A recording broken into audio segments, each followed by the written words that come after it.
Del sufrimiento hacia una liberación interior. Ignacio Larrañaga. Dijo el amigo al amigo, sobre el puente: mira qué alegres están los peces en el río. El otro replicó, como tú, no pez, ¿conoces la alegría de los peces en el río? Y respondió el primero: por mi alegría sobre el puente. Apólogo chino. Aclaración. En el camino de la vida he visto levantarse, en cada encrucijada, la silueta negra y pertinaz del sufrimiento. Es el pan que nunca falta en la mesa humana. También he podido comprobar, por el trato con la gente, que la fe es el lenitivo más eficaz para amortiguar o eliminar el dolor, siempre y cuando sea llama viva en el corazón. Pero, por desgracia, no siempre es así. Al contrario, en la mayoría de las personas, la fe es una llama tan pálida y mortecina que no ofrece ninguna eficacia para transformar el sufrimiento. Incluso muchos la dejaron extinguirse por completo, y para otros, ni siquiera existió nunca. La intención del presente libro es entregar al lector medios prácticos para que pueda, por sí mismo, neutralizar o al menos, atenuar todo y cualquier sufrimiento. Por eso, Del sufrimiento a la paz dedica los 3 primeros capítulos a quienes no tienen fe, o la tienen débil. Y el cuarto, a quienes la tienen fuerte y fecunda. Por una parte, nos moveremos en una perspectiva simplemente humana, prescindiendo de los presupuestos de la fe. Y por otra, ofreceremos una reflexión desde una perspectiva cristiana. Capítulo 1. Pórtico: con las piedras que encuentres en el camino sé delicado, y llévatelas. Y si no las puedes cargar a hombros como hermanas, al menos, déjalas atrás como amigas. Anónimo: el hombre es desgraciado porque no sabe que es feliz. Signo de exclamación abierta. Eso es todo. Si cualquiera llega a descubrirlo, será feliz de inmediato, en ese mismo minuto. Todo es bueno. Dostoyevsky. Al caminar por los viejos senderos del hombre, he quedado sorprendido, más aún, asombrado, al comprobar cómo sufren las gentes día y noche, jóvenes y adultos, ricos y pobres. Me duele el corazón. Llevo años buscando y enseñando cómo llamarlo, terapias, para sacar a hombres y mujeres de los pozos profundos en los que están sumergidos. He recorrido tiempo y distancias buscando recetas para enseñar al hombre a enjugar lágrimas, extraer espinas, ahuyentar sombras, liberarse de las agonías y, en fin, llevar a cada puerta un vaso de alegría. ¿Cabe oficio más urgente sobre el planeta? Sufrir a manos llenas, he aquí el misterio de la existencia humana. Sufrimiento que, por cierto, nadie ha deseado, ni invocado, ni convocado, pero que está ahí, como una sombra maldita, a nuestro lado. ¿Cuándo se ausentará? Cuando el hombre mismo se ausente, solo entonces. ¿Qué hacer con él entretanto? ¿Cómo eliminarlo o, al menos, mitigarlo? ¿Cómo sublimarlo? ¿Cómo transformarlo en amigo, o, al menos, en hermano? He aquí el problema fundamental de la humanidad. Comenzando por la casa. Se dice, mientras haya a mi lado quien sufra, yo no tengo derecho a pensar en mi felicidad. Estas palabras suenan muy bien, pero son falaces. Tienen una apariencia de verdad, pero, en el fondo, son erróneas. A la primera observación del misterio humano, saltarán a nuestros ojos una serie de evidencias como estas: los amados aman. Solo los amados aman. Los amados no pueden dejar de amar. Solo los libres liberan, y los libres liberan siempre. Un pedagogo modelo de madurez y estabilidad hace de sus discípulos seres estables y maduros, y esto sin necesidad de muchas palabras. Lo mismo sucede con los padres respecto de sus hijos. Y, por el contrario, un pedagogo inseguro e inhibido, aunque tenga todos los pergaminos doctorales, acaba envolviendo a sus discípulos en un halo de inseguridad. Los que sufren hacen sufrir.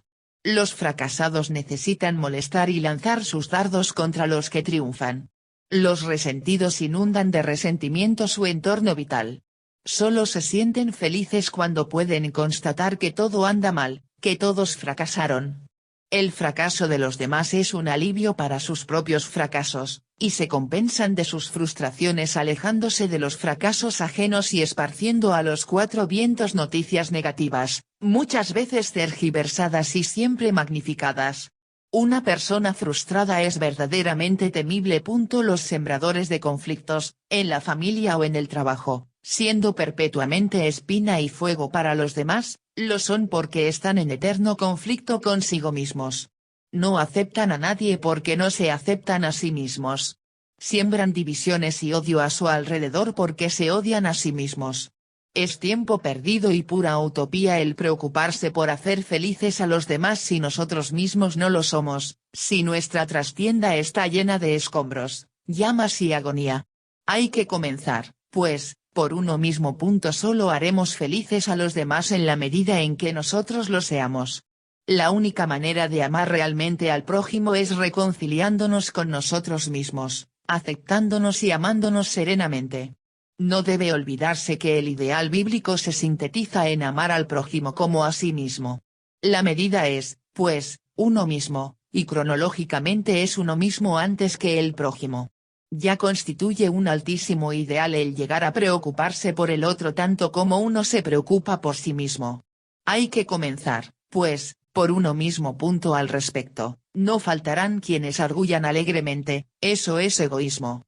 Afirmar esto, sin mayores matizaciones, no deja de ser una superficialidad. Evidentemente, no estamos propiciando un hedonismo egocéntrico y cerrado. Si así fuera, estaríamos frente a un enorme equívoco, que podría resultarnos una trampa mortal.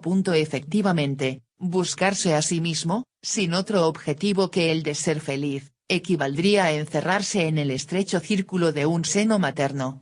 Si alguien busca exclusiva y desordenadamente su propia felicidad, haciendo de ella la finalidad última de su existencia, está fatalmente destinado a la muerte, como Narciso, y muerte significa soledad, esterilidad, vacío, tristeza. En sus últimas instancias, el egoísmo avanza siempre acompañado e iluminado por resplandores trágicos. Egoísmo es igual a muerte, es decir, el egoísmo acaba siempre en vacío y desolación. Estamos hablando, pues, de otra cosa. En este libro nos proponemos dejar al hombre en tales condiciones que sea verdaderamente capaz de amar, y solo lo será, volvemos a repetirlo, en la medida en que él mismo sea feliz. Y ser feliz quiere decir, concretamente, sufrir menos.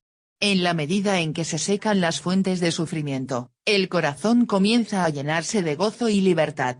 Y sentirse vivo ya constituye, sin más, una pequeña embriaguez, pero el sufrimiento acaba bloqueando esa embriaguez. Después de todo, no queda otra disyuntiva sino esta: agonizar o vivir. El sufrimiento hace agonizar al hombre. Eliminando el sufrimiento, el ser humano, automáticamente, comienza a vivir, a gozar de aquella dicha que llamamos vida.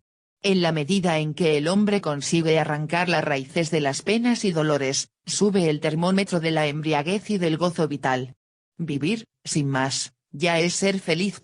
Si conseguimos que la gente viva, la fuerza expansiva de ese gozo vital lanzará al hombre hacia sus semejantes con esplendores de primavera y compromisos concretos. Vámonos, pues, lenta pero firmemente tras esa antorcha. En el camino salvaremos los escollos uno por uno, y caerán las escamas. Y, desde la noche, irá emergiendo palmo a palmo una figura hecha de claridad y alegría, el hombre nuevo que buscamos, reconciliado con el sufrimiento, hermanado con el dolor, peregrino hacia la libertad y el amor. La maldición de la mente. Para entender el misterio doloroso del hombre necesitamos remontar las corrientes zoológicas y navegar contracorriente hasta las remotísimas y dilatadas latitudes prehumanas desde donde venimos. Luego de esta zambullida en los profundos mares prehumanos, y arribados a los ancestrales más primigenios del hombre, nos encontramos con que los seres anteriores al hombre en la escala general de la vida, los animales, no se hacen problemas para vivir, al contrario, todos sus problemas los encuentran resueltos. Estos seres prehumanos están dotados de mecanismos instintivos mediante los cuales solucionan automáticamente, casi mecánicamente, sus necesidades elementales. Por eso no sufren de preocupación ni de ansiedad. Un halcón, un reptil, un antílope o un crustáceo viven sumergidos, como en un mar, en el seno gozoso y armonioso de la creación universal.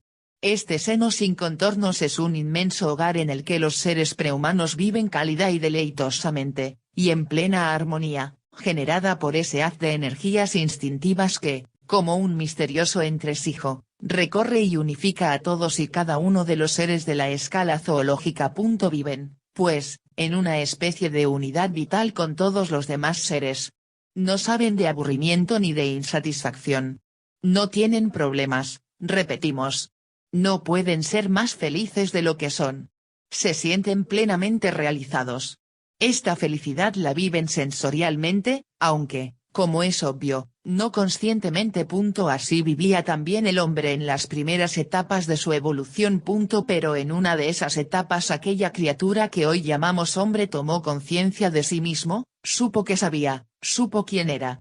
Esta emergencia de la conciencia resultó para el hombre una contingencia de asombrosas, por no decir infinitas, posibilidades, cero, al mismo tiempo, una desventura con características casi de catástrofe. Sintió que se le rompían las ataduras instintivas que lo ligaban al paraíso de aquel hogar feliz. Comenzó a experimentar la típica soledad de un exiliado, de alguien que ha sido expulsado de una venturosa patria. Se sintió solitario, porque comenzó a percibir que ahora era él mismo, diferente de los demás y separado de todos, que ya no estaba integrado unitariamente en el inmenso panteón de la creación, y que ya no era parte de aquella entraña tejida con todos los demás seres, sino que estaba aparte. Y, por primera vez, sintió tristeza y soledad. Despertó de la larga y dulce noche prehumana, y, al despertar y tomar conciencia de sí mismo, la vida misma se le tomó en un enorme y aplastante problema. Tenía que aprender a vivir.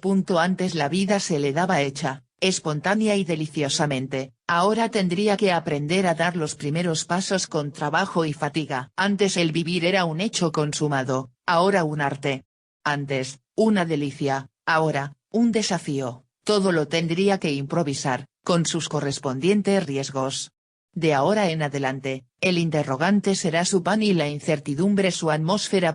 Este despertar de la conciencia fue equivalente, en exacto paralelismo, al drama de un nacimiento. En el seno materno, la criatura todo lo tenía asegurado, respiraba y se alimentaba de la madre a través del cordón umbilical, sin esfuerzo alguno.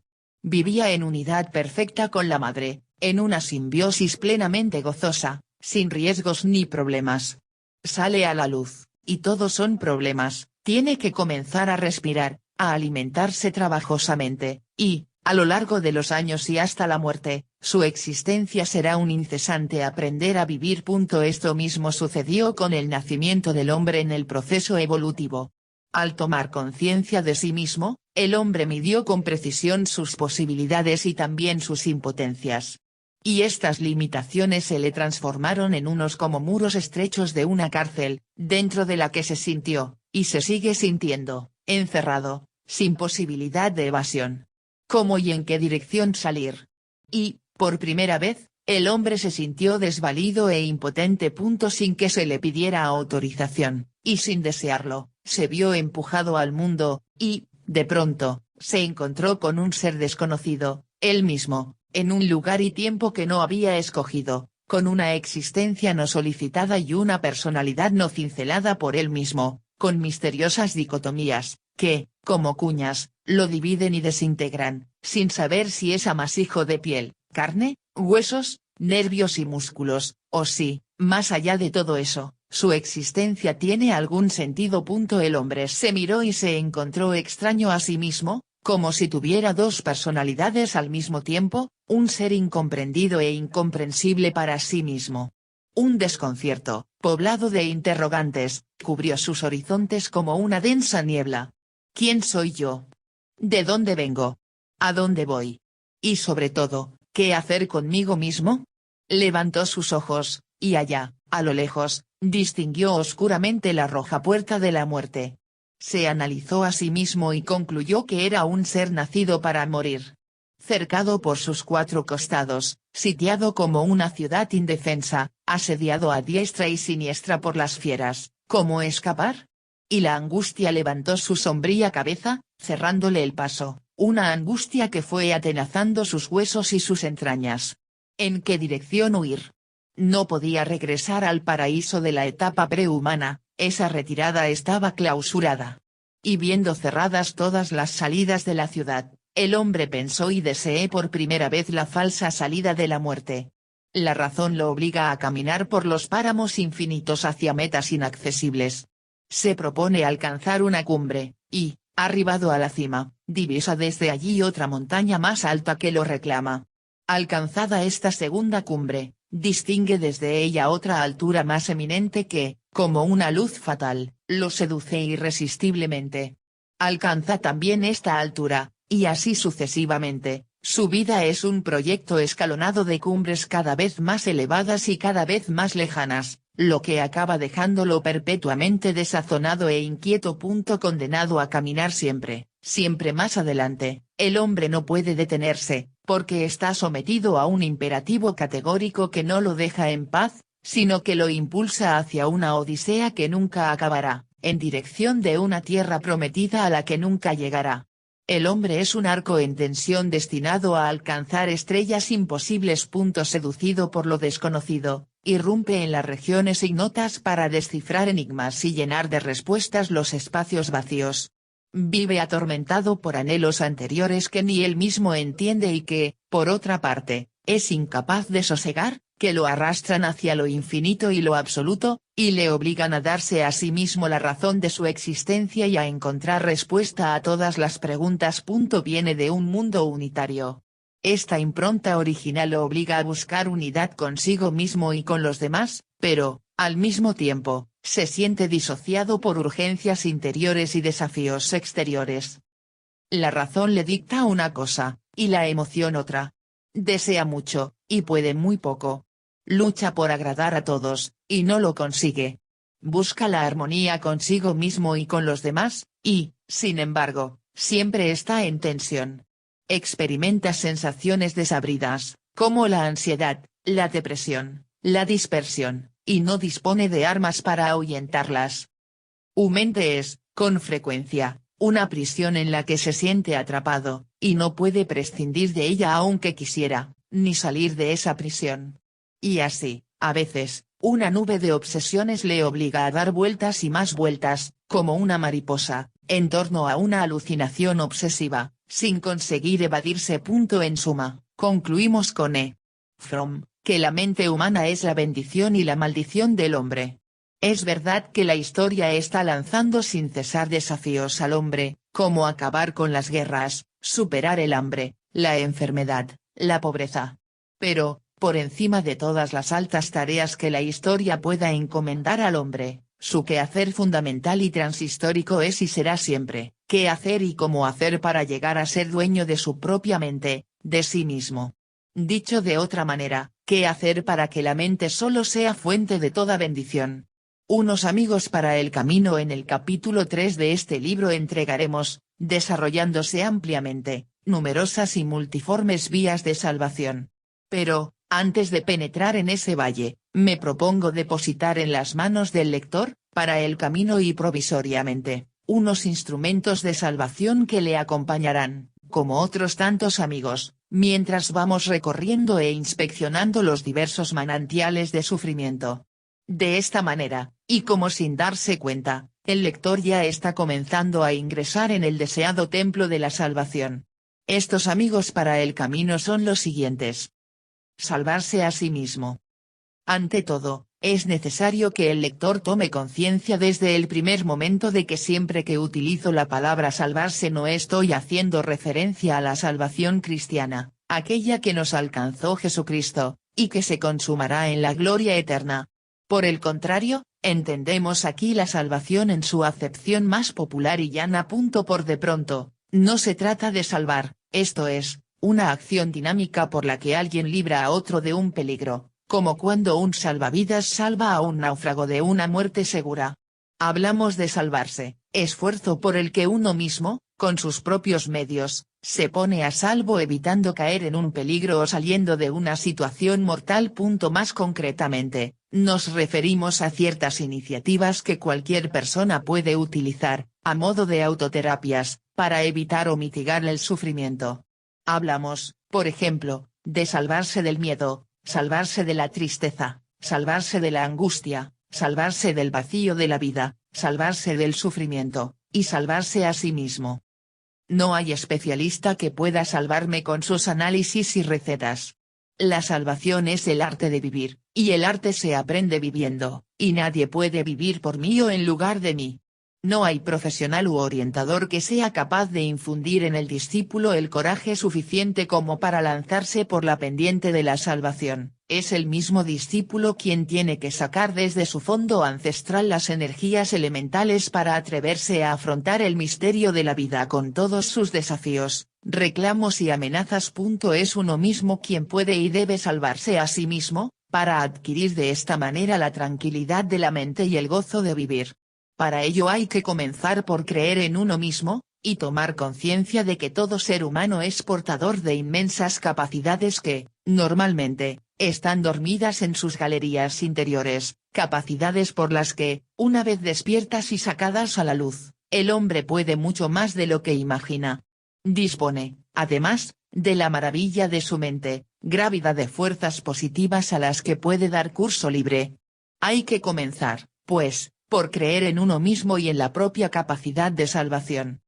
Cuando decimos salvarse no nos estamos refiriendo a enfermedades o, más concretamente, a disfunciones mentales. En el caso de tales enfermedades, se trata, generalmente, de síntomas compulsivos y obsesivos por los que el enfermo no consigue funcionar en la sociedad como una persona normal. Estos enfermos quieren o quisieran encontrarse en un estado tal que no se sintieran más infelices de lo que puede sentirse cualquier persona normal, y eso significa curarse, para estos casos. Estas personas, sin embargo, son una minoría en la sociedad así como los enfermos son excepción en el conjunto de la humanidad, necesitan atención profesional, y no nos referimos a ellas en la presente reflexión. Pero hay otras personas que funcionan socialmente bien mediante mecanismos de disimulo. Los enfermos no consiguen disimular, o de sentido común, pero interiormente son tristeza y dolor. Estos no son enfermos, no tienen síntomas patológicos, pero sufren una agonía mortal, y, con frecuencia, ni siquiera saben por qué. Sufren depresión, insomnio. Sacan a relucir sus problemas matrimoniales o profesionales. Pero no es ese su verdadero problema. Su problema es la sensación que tienen de que la vida se les va sin haber vivido, de que se les están pasando los años y van a morir sin haber vivido. No les falta nada, y por tenerlo todo, hasta tienen buena salud, física y psíquica, pero están dominados por la sensación de que les falta todo. Sin poder explicárselo, se sienten asediados por el vacío. Si se les pregunta por la razón de su vivir, responderán que no la tienen, o que, al menos, no la encuentran. Perciben que sus energías, si no están muertas, están, cuando menos, aletargadas, casi atrofiadas. Por eso sienten una desazón general y un cansancio vital.